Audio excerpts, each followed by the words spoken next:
Good morning everyone. সকাল সকাল ঘুম থেকে উঠে নিজের জানলায় দুটো পাখিকে এমন নাচানাচি করতে দেখে কী যে ভালো লাগলো, তাই তোমাদেরকে দেখানোর জন্য একটা ছোট্ট করে ভিডিও করে নিলাম। তারপর একটু পড়াশুনো করছিলাম, চকলেট খেতে খেতে এই চকলেটটা ফ্রিজে পেলাম।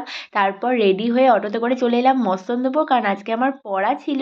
তো রোদের মধ্যে হাঁটতে হাঁটতে চলে গেলাম পড়ার ওখানে। বাড়ি ফিরে ভাবলাম একটু শ্যাম্পু করব, আর আমি এই তেলটা বাড়িতে বানিয়েছি, তো ভালো করে তেলটাকে একটু গরম করে নিলাম। তারপর মাথায় মাসাজ করে 1-2 ঘন্টা মতন রেখে দিলাম। তোমরা চাইলে কিন্তু ওভারনাইটও রাখতে পারো, সেটা আরও বেশি কাজ দেবে। তারপর স্নান হয়ে যাওয়ার পর পুজোও দিয়ে দিলাম, আর পুজো দেওয়ার পর তো খাওয়া দাওয়ার পালা।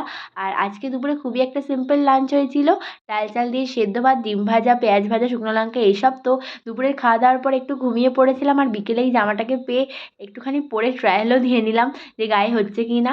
আর বিকেলে চা বানিয়ে মায়ের সঙ্গে বসার ঘরে বসে একটু গল্প করছিলাম এখানে টিভি দেখতে দেখতে, আর মাকে একটু সাহায্য করছিলাম রাত্রের রান্নায়। তো টাটা, আজকের ব্লগটা এই অবধি, দেখাবে পরের ব্লগ।